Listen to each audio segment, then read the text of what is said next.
Direct tax की amendment series में हम लोग 5th पार्ट पे आ चुके हैं, 5th लेक्चर पे आ चुके हैं। आप lecture 1, lecture 2, lecture 3, lecture 4 amendment का देख चुके होंगे। नहीं तो आप डिस्क्रिप्शन में जाइए, वहां लिंक दिए हुए हैं। जो अपडेटेड नोट्स रेफर हो रहे हैं उसके भी लिंक्स दिए हुए हैं, आप फ्रीली डाउनलोड कर सकते हैं अगर आप सीए इंटर या सीएमए इंटर के स्टूडेंट्स हैं तो।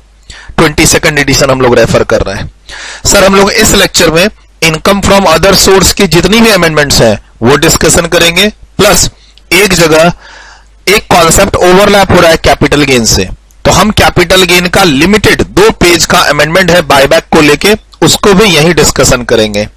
इंटरेस्टिंग है और हो सकता है इस बार वो एग्जाम्स में 5-6 मार्क्स का क्वेश्चन भी आ जाए, तो मैंने एक 5-6 मार्क्स का प्रैक्टिकल क्वेश्चन भी कवर किया है उस कॉन्सेप्ट को लेके, जहां पर बायबैक ऑफ शेयर से रिलेटेड कॉन्सेप्ट्स में अमेंडमेंट्स आई हैं जो दोनों चैप्टर को हिट कर रही हैं, कैपिटल गेन को भी और इनकम फ्रॉम अदर सोर्स को भी। तो वो पोर्शन मैं यहां कराऊंगा। बाकी कैपिटल गेन से रिलेटेड अमेंडमेंट्स की वीडियो अलग से आएगी। Sir income from other source page number 7.1, हम फर्स्ट पेज पे आते हैं अपनी बुक के, तो ये डिफरेंट पेजेस यहां पर रिकमेंड किए हुए हैं जो अमेंडमेंट्स के कारण चेंज हुए हैं। सामने में कौन सी बुक है? 22nd एडिशन की बुक है, वॉल्यूम 1। वॉल्यूम 1 में ये टॉपिक है, टेलीग्राम चैनल पे आप बुक रेफर कर लीजिए। सर क्या अमेंडमेंट्स हैं? तो ये जो अमेंडमेंट्स है पेज नंबर 7.6 वाली, वो हम लोगों ने ऑलरेडी जब हम लोग डायरेक्ट टैक्स अमेंडमेंट्स पढ़ रहे थे सीरीज 2 पार्ट 2 क्लबिंग, तो वहां मैंने ऑलरेडी इसको कवर कर दिया पेज नंबर 6 वाली अमेंडमेंट्स को। सर फैमिली पेंशन से रिलेटेड एक लिमिट पढ़ते हैं आप कि फैमिली पेंशन मिलेगी तो उसको इनकम फ्रॉम अदर सोर्स में टैक्सेबल कर देंगे, बट वहां एक डिडक्शन मिलेगी 1/3 ऑफ फैमिली पेंशन और ₹15,000 विच एवर इज लोअर। वो लिमिट आपको पढ़नी है, एग्जाम्स में अप्लाई करनी है। बट अगर क्वेश्चन में जिस पर्सन को फैमिली पेंशन मिल रही है, अगर उसकी इनकम का computation as well as tax का computation default tax regime section 115 BSE में हो रहा है, तो आप 15 की जगह 25,000 का बेनिफिट देंगे। और इसका डिटेल्ड डिस्कशन क्लबिंग चैप्टर में की अमेंडमेंट्स बोल के हम लोगों ने विथ एग्जांपल्स कर लिया, तो वहां से आप कवर कर ही चुके होंगे, बाकी यहां रेफरेंस में है ही। सर पेज नंबर 6 के बाद पेज नंबर 11 पे चलते हैं। अच्छा प्लीज ध्यान रखिएगा, यहां पर हम लोग असेसमेंट ईयर फाइनेंस एक्ट 2025 की अमेंडमेंट यहां कवर नहीं कर रहे हैं, हम लोग फाइनेंस एक्ट 2024 और फाइनेंस नंबर 2 एक्ट 2024 कवर कर रहे हैं। Assessment year 25-26, previous year 24-25। 22nd addition book नहीं मिल पाएगी टेलीग्राम पे, तो इस नंबर पे टीम से कांटेक्ट कर लीजिए। सीए इंटर के एग्जाम्स में सितंबर जनवरी 26 या फिर सीएमए इंटर जून और दिसंबर 25 एग्जाम्स के लिए ये अमेंडमेंट्स की क्लास चल रही है अभी, है ना। सभी क्लास में शुरू में बोलना पड़ता है क्योंकि पार्ट बाय पार्ट आ रही है, डिस्क्लेमर देना पड़ता है, तो थोड़ा आपको लगेगा वहां टाइम वेस्ट हो रहा है, कोई बात नहीं, थोड़ा मैनेज कर लीजिएगा। Sir topic wise chapter wise मेरी क्लासेस आती हैं अमेंडमेंट्स की, चाहे डीटी हो या जीएसटी। अभी डीटी की अमेंडमेंट सीरीज कवर कर रहे हैं, इसके बाद हम लोग जीएसटी की भी अमेंडमेंट सीरीज कवर करेंगे। Page number 11, sir page number 11 पे क्या अमेंडमेंट्स है? तो ये सेक्शन 57 जहां पर बोलता है कि आपने इनकम तो इनकम फ्रॉम अदर सोर्स में सेक्शन 56 में टैक्सेबल कर दी, अब आप उसके अगेंस्ट में क्या ले सकते हैं? डिडक्शंस ले सकते हैं। यही हम लोग पढ़ते हैं क्या कैजुअल इनकम जो होती है उसके अगेंस्ट में कोई डिडक्शन नहीं मिलेगा, कैपिटल एक्सपेंडिचर या पर्सनल एक्सपेंसेस का कोई डिडक्शन नहीं मिलेगा। अभी अभी आपने 57 में एक डिडक्शन पढ़ी फैमिली पेंशन को लेके, उसका भी रेफरेंस यहां नीचे चेंज कर दिया गया है, स्टार मार्क लगा दिया गया। अब एक नया कॉन्सेप्ट आया है डिम डिविडेंड में 222F कि सर अगर कोई कंपनी अपने शेयर्स को बायबैक करती है, चाहे वो शेयर्स लिस्टेड हो या अनलिस्टेड, अभी बताऊंगा इसी क्लास में। सर कोई कंपनी अपने शेयर्स का बायबैक करती है, शेयर्स लिस्टेड हो या अनलिस्टेड, और बायबैक के केस में क्या होगा? कंपनी शेयर होल्डर को पैसे देगी, सर जितने भी पैसे देगी वो डिम डिविडेंड कहलाएगा और उसमें कोई भी खर्चे माइनस करने नहीं दिया जाएगा। 222F वाली जो डिविडेंड इनकम है, ध्यान से सुनिएगा, 222A B C D E वाली जो डिम डिविडेंड है, या आपका जो नॉर्मल डिविडेंड है, उसमें आप अपना खर्चा इंटरेस्ट का लोन अगर लेके इन्वेस्टमेंट किए हो और इंटरेस्ट का एक्सपेंस है तो वो माइनस कर सकते हो 20% तक, ये आप पहले से जानते हो। सर डिविडेंड की इनकम अगर आपको होती है तो उसमें सिर्फ इंटरेस्ट एक्सपेंसेस ही माइनस होगा और उस पर भी लिमिट है 20% ऑफ योर इनकम। कोई और खर्चा जैसे कलेक्शन चार्ज, बैंक कमीशन, ये सब माइनस नहीं कर सकते हैं। और डिविडेंड में भी अगर एफ वाला डिविडेंड है तो यहां देखिए हटा दिया एफ वाले डिविडेंड को। डिम डिविडेंड पहले 5 होते थे, अब 6 हो गए, छठा आ गया है। बट छठा डिविडेंड कुछ स्पेशली नेचर लेके आया है। बोला गया कि उस डिविडेंड इनकम के अगेंस्ट में हम कोई खर्चा आपको माइनस करने नहीं देंगे। तो इसी से रिलेटेड ये अमेंडमेंट्स है पेज नंबर 7.11 पे सेक्शन 57। ठीक, और आगे चलते हैं। हो सकता है आपकी बुक जो 21st एडिशन की उससे पेज नंबर मैच ना कर रहा हो, तो आगे पीछे देख लीजिएगा। पेज नंबर 19 पे चलते हैं। सर 19 पे ही वो डिम डिविडेंड को लेके अमेंडमेंट्स आई है, तो इसका डिस्कशन हम लोग अभी करेंगे। एक बार होल्ड करते हैं 1920, आगे चलते हैं। सर ये तो बहुत छोटी सी अमेंडमेंट्स है। 21 वाली मैंने आपको टीडीएस की क्लास, टीडीएस की अमेंडमेंट्स हो चुकी है आपकी, उसमें भी बताया था कि डिविडेंड पे टीडीएस कटता है 10%। अब डिविडेंड में डिम डिविडेंड का भी कॉन्सेप्ट है, डिविडेंड इंक्लूड्स डिम डिविडेंड, और वहां 5 तरह के डिविडेंड होते हैं, पांचों पे टीडीएस है, A B C D E. अभी हमने क्या सुना, सर अब 5 नहीं 6 हो गए, एक 222F भी आ गया है, तो क्या उस पर भी टीडीएस है? आंसर इज यस, उस पर भी टीडीएस है, वही 10% का रेट। तो वो चीज यहां पर रेफरेंस में आ गई है। यही सेम अमेंडमेंट्स मैंने आपको टीडीएस की क्लास में भी डिस्कस किया। एक चीज और ध्यान रखना है, पेज नंबर 22। सर हम लोग एक शेयर प्रीमियम का रिलेटेड कॉन्सेप्ट पढ़ते थे क्लास में कि अगर कोई कंपनी है प्राइवेट कंपनी, ठीक है, पब्लिक कंपनी, अनलिस्टेड कंपनी या प्राइवेट कंपनी, अगर अपने शेयर्स को प्रीमियम पे इशू करती है तो उस प्रीमियम को हम लोग टैक्सेबल कर देंगे। अच्छा, शेयर होल्डर रेसिडेंट हो या नॉन रेसिडेंट कोई दिक्कत नहीं है। 10 रुपए का शेयर आपने 15 रुपए में इशू कर दिया, 15 में, लेकिन उसकी फेयर मार्केट वैल्यू मात्र 13 रुपए है, तो हम लोग क्या क्लास में पढ़ते थे कि 2 रुपए को आपको टैक्सेबल करना होगा। ये वाला सेक्शन 56(2)(7)(b) शेयर प्रीमियम अगर आपकी फेयर मार्केट वैल्यू से अधिक है, मैंने क्या बोला, शेयर्स कितने रुपए का 10, उसकी फेयर मार्केट वैल्यू कितनी 12, और आपने इशू कितने में किया शेयर्स को 15, तो 3 रुपए टैक्स करते थे। सर गवर्नमेंट ने ये सेक्शन ही बंद कर दिया।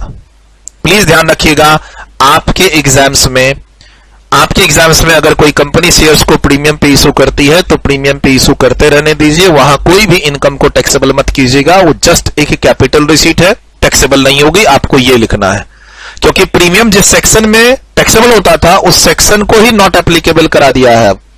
प्लीज ध्यान रखिएगा, मैंने इससे रिलेटेड फर्स्ट पेज पे भी अमेंडमेंट कर दिया है, हटा दिया है यहां पे कि अब शेयर प्रीमियम, सर आप क्या क्लास में पढ़ते थे, शेयर प्रीमियम को हम लोग इनकम फ्रॉम अदर सोर्स में टैक्सेबल करते हैं।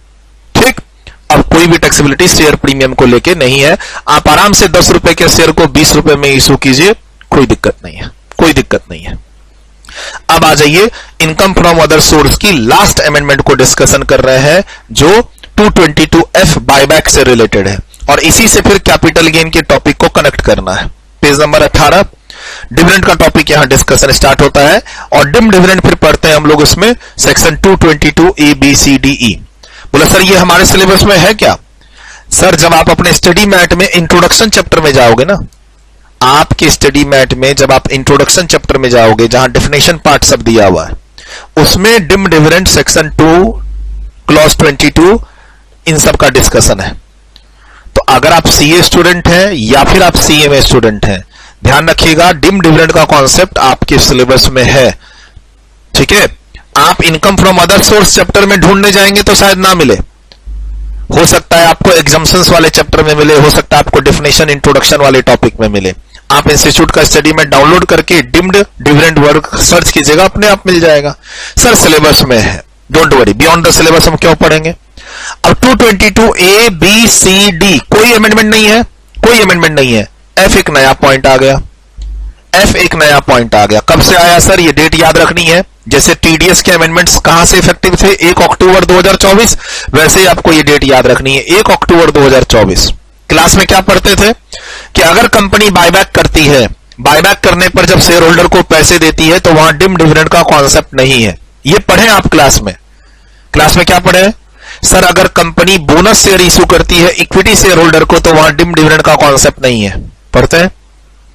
अगर हम bonus share preference share holder को इशू करेंगे तो dim dividend income from other source में टैक्सेबल, पढ़ते हैं, याद आ रहा है।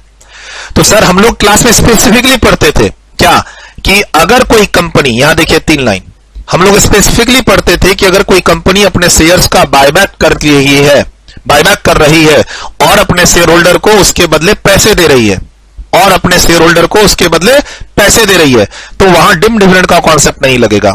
सर ये वाली लाइन ना, डिम डिविडेंड का कॉन्सेप्ट नहीं लगेगा। कब तक वैलिड है? मात्र 30 सितंबर तक। 30 सितंबर 2024 या उसके पहले अगर कंपनी अपने शेयर्स का बायबैक करती है तो डिम डिविडेंड का कॉन्सेप्ट नहीं लगेगा। कंपनी को 20% का टैक्स पे करना होगा, शेयर होल्डर के हाथ में बैंक वो कैपिटल गेन इनकम एग्जम्प्ट होगी, जो पहले क्लास में पढ़ते थे वही सब। 30 सितंबर के बाद सिनेरियो चेंज हो गया, तो वही यहां पर एक छोटी सी डेट मैंने अपने नोट्स में डाल दी है। 30 सितंबर तक ही ये स्टेटमेंट वैलिड है। ठीक, क्लियर? अब सुनो, क्या ध्यान रखना है। कंपनी ने अपने शेयर्स का बायबैक किया, तो यहां पर शेयर्स लिस्टेड हो या अनलिस्टेड हो कोई फर्क नहीं पड़ता। एक दूसरा, कंपनी जब शेयर्स को बायबैक करेगी 1 अक्टूबर 2024 और उसके बाद, तो जितने भी रुपए देगी, ध्यान से सुनो, जितने भी रुपए देगी वो सारा का सारा डिम डिविडेंड बोल के टैक्सेबल करना है शेयर होल्डर के हाथ में। शेयर होल्डर के शेयर्स का कॉस्ट कितना था वो सब माइनस नहीं करना है, क्योंकि अभी अभी पढ़े क्या 222F वाली डिम डिविडेंड पे कोई भी डिडक्शन नहीं मिलेगा। सेक्शन 57 अभी अभी पढ़े हैं कि इस वाली इनकम के अगेंस्ट में कोई भी डिडक्शन नहीं मिलेगा। सर तुमने शेयर्स खरीदे होंगे, कभी ना कभी तुमने पहले हिस्ट्री में शेयर्स खरीदे होंगे, मान लो से 1 लाख रुपए में, और आज बायबैक कर रही है कंपनी 10 लाख में, तो वो 1 लाख घटाने नहीं मिलेगा, नहीं मिलेगा, आपको कॉस्ट ऑफ शेयर्स घटाने नहीं मिलेगा। ठीक, कंपनी 10% का टीडीएस काट के पेमेंट करेगी। ठीक, दूसरा, तुम कोई भी खर्चा इस इनकम के अगेंस्ट में नहीं घटा सकते। चौथा, कंपनी के पास एक्यूमुलेटेड प्रॉफिट ना हो तो भी ये डिम डिविडेंड कहलाएगा। याद आ रहा होगा तुमको, हम लोग क्लास में क्या पढ़ते हैं, 222ABCDE में डिम डिविडेंड कब होगा? जब कंपनी के बुक्स में एक्यूमुलेटेड प्रॉफिट होगा, general reserve, free reserves, reserves distributable to the shareholders वाला अमाउंट रहेगा तब। सर ए या बी या सी या डी या ई का डिम डिविडेंड कब होगा? जब कंपनी के पास एक्यूमुलेटेड प्रॉफिट हो, फ्री रिजर्व्स हो, डिस्ट्रीब्यूटेबल प्रॉफिट हो। एफ में ये भी नहीं देखना है। देखिए क्या लिखा हुआ है, देखिए क्या लिखा हुआ है, any amount received by share holder on account of buyback shall be dim dividend. आगे देखिए क्या लिखा हुआ है, regardless of the quantum of accumulated profit. Sir company के पास एक्यूमुलेटेड प्रॉफिट है नहीं है, नहीं देखना है, डिम डिविडेंड होगा। कॉस्ट ऑफ शेयर्स यहां माइनस नहीं होगा, कोई और खर्चे कंपनी ने किए हैं वो भी माइनस नहीं होगा। बायबैक में जितने रुपए मिले हैं सारे के सारे टैक्सेबल कर देना। कहां? इनकम फ्रॉम अदर सोर्स बोल के। ठीक है सर, सुना था बायबैक में इनकम एग्जम्प्ट होती है शेयर होल्डर के हाथ में, 1034A बंद हो गया 1 अक्टूबर 2024 के बाद। कैपिटल गेन में हम लोग पढ़ते हैं क्लास में कि सर बायबैक पर इनकम एग्जम्प्ट है शेयर होल्डर के हाथ में, अगर डोमेस्टिक कंपनी है तो। सर वो सेक्शन बंद, कॉन्सेप्ट हिल गया 1 अक्टूबर 2024 के बाद। क्यों? बायबैक को सीधा income from other source head में, इनकम फ्रॉम अदर सोर्स के हेड में टैक्सेबल करना है, तो फिर एग्जम्पशन कैसा? 1 अक्टूबर 2024 और उसके बाद का बायबैक अगर करती है कंपनी, चाहे शेयर्स लिस्टेड हो या अनलिस्टेड, प्लीज ध्यान रखना, शेयर्स लिस्टेड हो या अनलिस्टेड, हम उसे डिम डिविडेंड बोल के टैक्सेबल करेंगे। कहां? शेयर होल्डर के income from other source head में। तो 1034 हट गया। क्लियर? एक। दूसरा, सर सुना है बायबैक पर कंपनी 20% का टैक्स देती है, वो भी हट गया, क्योंकि अब कंपनी नहीं शेयर होल्डर के हाथ में टैक्स लगेगा। तो सेक्शन 115QA, इस सेक्शन में कंपनी डायरेक्ट 20% का टैक्स देती थी। बायबैक के केस में सर इनकम तो हो रही थी शेयर होल्डर को, लेकिन टैक्स देना पड़ता था कंपनी को। बायबैक पे कितने रुपए दिए माइनस शेयर्स का कॉस्ट कितना था इंटू 20%, फिर इसका एक अपना स्पेशल सरचार्ज रेट होता था, फिर अपना सेस होता था। मैंने आपको कैपिटल गेन की क्लास में पढ़ाया हुआ है सब, अभी वहां भी ले चलूंगा। प्लीज ध्यान रखना, 1 अक्टूबर 2024 और उसके बाद से बायबैक एग्जम्प्ट नहीं होगा, इसीलिए सेक्शन 1034A का काम नहीं है। कंपनी को कोई 20% का टैक्स नहीं देना है, इसीलिए सेक्शन 115QA का काम नहीं है। कब से? 1 अक्टूबर 2024 और उसके बाद से। ठीक। टीडीएस क्या सर इस बायबैक पे टीडीएस कटेगा? ठीक। प्रॉफिट नहीं है सर कंपनी के पास, कोई बात नहीं, तब भी इनकम होगी। ठीक। सर कोई खर्चा माइनस नहीं होगा। सर कॉस्ट ऑफ शेयर्स, वो भी माइनस नहीं करेंगे, वो भी माइनस नहीं करना है। प्लीज ये बातें जो सुन रहे हो लिखते रहो नोट्स पे, इंपॉर्टेंट पॉइंट्स बोल के मैंने 2-3 बार अभी रिपीट किया है। वीडियो दोबारा सुन लेना, लिख लेना, सुन के छोड़ मत देना, एग्जाम में भूल जाओगे। शेयर्स लिस्टेड अनलिस्टेड कुछ भी होंगे, कोई दिक्कत नहीं है। खर्चा कुछ भी नहीं घटाएंगे। कोई लोन ले रखे थे शेयर्स के लिए, इंटरेस्ट का खर्चा है, बैंक कलेक्शन चार्जेस है, कुछ नहीं घटाएंगे। सीधा बायबैक पे जितना रुपया आया है टैक्सेबल कर देंगे। कॉस्ट ऑफ शेयर्स भी घटाने नहीं मिलेगा। ठीक है, क्लियर? तो आपकी इनकम फ्रॉम अदर सोर्स से रिलेटेड अमेंडमेंट्स तो हो गई। अब चलते हैं कहां? कैपिटल गेन में बायबैक से रिलेटेड इसी सब पॉइंट को डिस्कस करने के लिए, और वहां अभी एक एग्जांपल डिस्कस करेंगे। हो सकता है वही एग्जांपल आपके एग्जाम में 5 मार्क्स के लिए आ जाए। क्या सर? हम आ गए कैपिटल गेन में अपनी नई बुक वॉल्यूम 1 22nd एडिशन के पेज नंबर 8.35 पे। आप देख लीजिए आपकी बुक में कहां पर डिस्कशन हुआ है बायबैक का, अगर आपके पास मेरी बुक है तो। जनरली वो टैक्स रेट का डिस्कशन करने के बाद जब हम लोग ना डिस्कशन करते हैं लिक्विडेशन का, कंपनी लिक्विडेशन में गई है तो क्या होगा, स्लम सेल का क्या होगा, तो वहां पे आप देख लीजिए। सर बायबैक वही बात यहां लिखी हुई है। सर सेक्शन 1034A में क्या अमेंडमेंट आई है? 1 अक्टूबर 2024 के बाद ये सेक्शन बंद। क्या कहता था ये सेक्शन? सर बायबैक पर होने वाले कैपिटल गेन को एग्जम्प्ट कर देता था। अब एग्जम्प्ट नहीं होगा, इनकम फ्रॉम अदर सोर्स में टैक्सेबल होगा। ठीक, क्लियर? सर ये सेक्शन में क्या अमेंडमेंट आई है? ये सेक्शन एप्लीकेबल नहीं होगा 1 अक्टूबर 2024 और उसके बाद। क्या होता था इसमें? सर बायबैक पर कंपनी 20% का टैक्स पे करती थी अगर वो कंपनी डोमेस्टिक कंपनी हो तो। सर कंपनी टैक्स पे करती थी बायबैक पर, इसीलिए वो कैपिटल गेन एग्जम्प्ट हो जाता था शेयर होल्डर के हाथ में। अभी क्या पढ़ रहे हैं? अमेंडमेंट 1 अक्टूबर 2024 से सर बायबैक पर जो भी पैसा मिलेगा शेयर होल्डर को वो डिम डिविडेंड बोल के इनकम फ्रॉम अदर सोर्स में टैक्सेबल होगा। तो ये सेक्शन की अमेंडमेंट क्या है? Sir the sections are now not applicable from 1 October 2024। ठीक, अब आपके मन में सवाल क्या है कि सर शेयर होल्डर ने 1 लाख रुपए में शेयर खरीदा था और 10 लाख रुपए मिले हैं बायबैक पे। 10 लाख आपने इनकम फ्रॉम अदर सोर्स में टैक्सेबल कर दिए, उस 1 लाख का क्या होगा? सर ये तो गलत बात है। ऐसा तो खर्चे का तो बेनिफिट, उस 1 लाख का तो बेनिफिट मिलना चाहिए ना। मिलेगा। बोलता है उस 1 लाख रुपए को हम आपका कैपिटल लॉस मानेंगे, loss under the head capital gain. क्यों सर? क्योंकि आप बायबैक में क्या हो रहा है, आपके पास शेयर्स ट्रांसफर हो रहे हैं और बदले में पैसा मिल रहा है। अच्छा, वो पैसा जो मिल रहा है बायबैक में, शेयर जा रहा है, पैसा मिल रहा है, पैसा कहां टैक्सेबल हो गया? इनकम फ्रॉम अदर सोर्स में। तो कैपिटल गेन के लिए क्या बचा? कुछ भी नहीं। तो सर सेक्शन 46A में अमेंडमेंट कर दी गई और बोला गया कि जो आपके बायबैक में कंसिडरेशन मिल रहा है ना उसको निल मान लेंगे। सर बायबैक में जो पैसा मिला वो कहां टैक्स हो रहा है? इनकम फ्रॉम अदर सोर्स में। इसीलिए यहां अमेंडमेंट करके बोला गया कि चूंकि पैसा इनकम फ्रॉम अदर सोर्स में टैक्सेबल हो रहा है तो यहां आप फुल वैल्यू ऑफ कंसिडरेशन को निल मान लो। अब निल मानते ही क्या होगा? आपको कैपिटल गेन कंप्यूट करने में कॉस्ट घटाने को मिलेगा, कॉस्ट घटाओगे तो लॉस आएगा। यस, बायबैक के केस में शेयर होल्डर को 2 चीजें होंगी। एक, इनकम फ्रॉम अदर सोर्स में डिम डिविडेंड 222F। दूसरा, यहां पर शॉर्ट टर्म या long term capital loss depending upon the period of holding. Depending upon the period of holding. तो वही बात सब यहां लिखी हुई है। अब पढ़ो ना पढ़ो कोई फर्क नहीं पड़ता, मैंने सब कुछ बता दिया। सब कुछ बता दिया, यहां पर जो बातें लिखी हुई है सब बता दिया है। टीडीएस कटेगा, खर्चा घटाने नहीं मिलेगा, शेयर्स लिस्टेड हो अनलिस्टेड हो कोई दिक्कत नहीं है। ठीक सर, ये जो 115 QA था ना ये डोमेस्टिक कंपनी पे लगता था, तो इसीलिए बार बार रेफरेंस डोमेस्टिक कंपनी का है। हालांकि अब जो अमेंडमेंट्स है ना 222F को डोमेस्टिक कंपनी है नहीं है उससे कोई मतलब नहीं है। और यहां पर जो अमेंडमेंट आई है इसमें भी ये डोमेस्टिक कंपनी नहीं एनी कंपनी है। आप 46A में देखिए, सिर्फ आपको देखो एग्जाम में, आपके एग्जाम में ना डोमेस्टिक कंपनी ही आएगा इंटरमीडिएट लेवल पे। अच्छा, शेयर्स के क्वेश्चन आएंगे। सर अगर शेयर्स के अलावा कोई और सिक्योरिटीज है तब आप बड़े आराम से नॉर्मल कैपिटल गेन कंप्यूट करना। ठीक है सर, शेयर्स के बायबैक पर ही ये सब सेक्शन लगते थे। 115 QA, कंपनी 20% टैक्स देगी, कैपिटल गेन एग्जम्प्ट होगा शेयर होल्डर के हाथ में। तो अब इसीलिए उसके ही रिस्पेक्ट में आपको बताया जा रहा है कि अब जब बायबैक होगा तो आप शेयर होल्डर के हाथ में टैक्सेबल कर देना। कंपनी डोमेस्टिक हो या ना हो उससे कोई फर्क नहीं पड़ता, बायबैक को कहां टैक्स करना? शेयर होल्डर के हाथ में। ठीक है, टीडीएस का कंप्लायंस 222F वाली डिविडेंड पे टीडीएस का कंप्लायंस होगा सेक्शन 194। सेक्शन 57 कोई खर्चा माइनस नहीं होगा।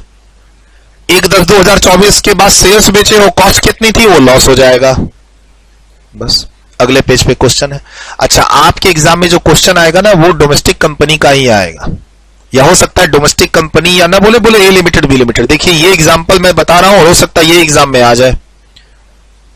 ठीक, कैपिटल गेन के 2 पेज हमने कवर कर लिए, पेज नंबर 85 और 86। कैपिटल गेन चैप्टर में भी अमेंडमेंट्स है काफी सारी, 2 पेज हमने यहां कवर कर लिए। सिंपल सा क्वेश्चन है आपके सामने, देख लेते हैं।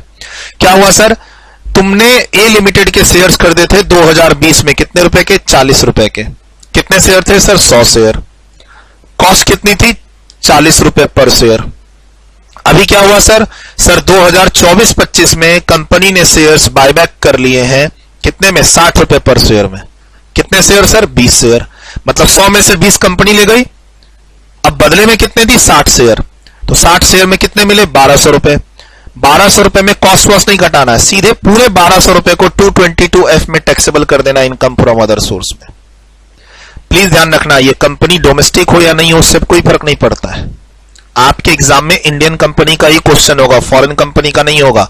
सर फॉरेन कंपनी की इनकम इंडिया में कैसे टैक्सेबल होगी? Residential status, residential status. Foreign company की इनकम इंडिया में टैक्सेबल नहीं होती है, उसका तो बेस इंडिया से बाहर हो गया ना, income deemed to be accrualised outside India.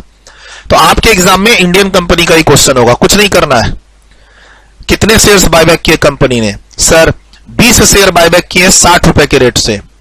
अच्छा, तुम्हारी कॉस्ट 40 रुपए है, घटाना नहीं है सर? नहीं घटाना है, सीधा आपको 60 इंटू 20 222F, कौन सा head? Income from other source लिख दीजिए, 1200 रुपए टैक्सेबल कर दीजिए। क्लियर? कब? 1 अक्टूबर 2024 और उसके बाद का ये बायबैक हो तो बायबैक कब का है? नवंबर 24 का।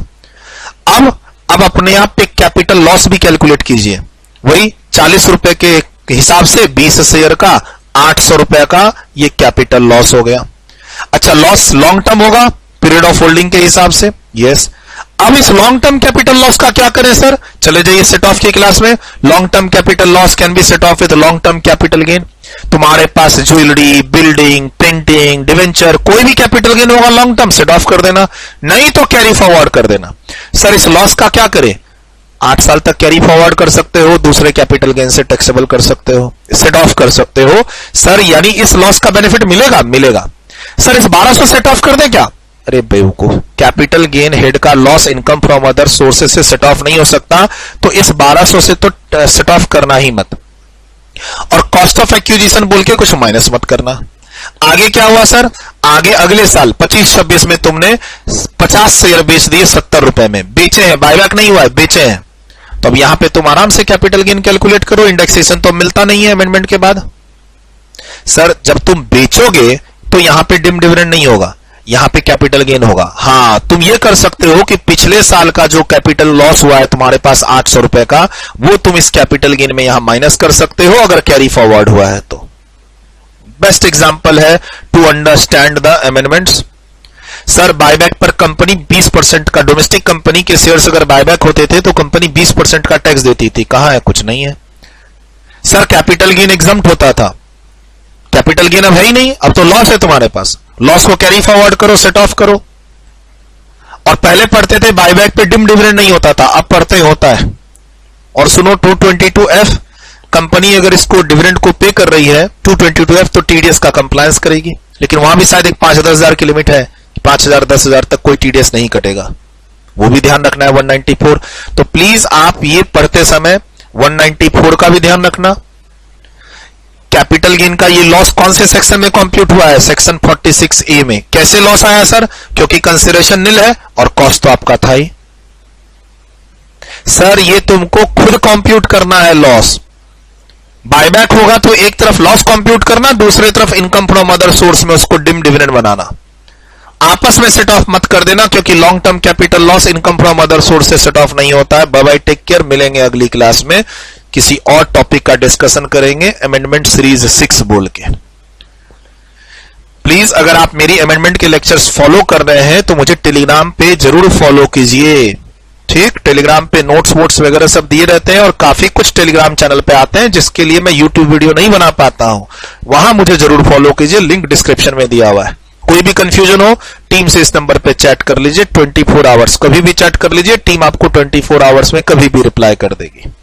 Books, PDF, test series, practice set, जो मांगना है मांग सकते हैं, जो भी टेलीग्राम पे अवेलेबल है, जो भी हम अनाउंस करते हैं, जो हमारे पास एग्जामिनेशन के लिए अवेलेबल होगा हम सब देंगे।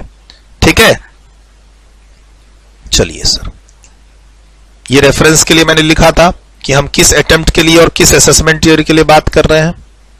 आपका इनकम फ्रॉम अदर सोर्स की सारी amendments complete, including capital gain के 2 पेज जो बायबैक से रिलेटेड थे, जहां पर अभी अभी हमने सेक्शन 46 की अमेंडमेंट डिस्कस की, आपका 115 QA से रिलेटेड अमेंडमेंट डिस्कस की और 1034A से रिलेटेड अमेंडमेंट डिस्कस की, है ना। चलिए, bye bye, take care, all the best for your exams.